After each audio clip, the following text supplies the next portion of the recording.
काय तर सांगू नकोस. होला का 100% तुझ्याकडेच बघतोय ते. चेक करायचं का? कसं? आपण प्रत्येकानं तिच्या नजरला नजर भिडवायची. ती ज्याच्याकडे बघून हसल समजायचं ती त्याच्याकडे बघते. नाही बाबा अभ्या, तूच बघ. आपल्या होणाऱ्या वहिनीकडे बघायला लाज वाटत नाहीस नाही, पण मला वाटतं तुझ्याकडे बघून नाही नाचली तर मग मी विचार करेन.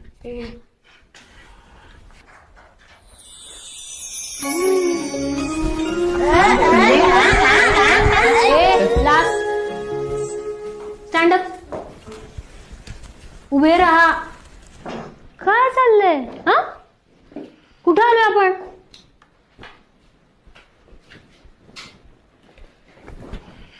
बरोबर आहे का हे? गुड. बरोबर आहे ना? तुम्ही आता तासभर असंच उभे राहा. अजून गप्पा मारा.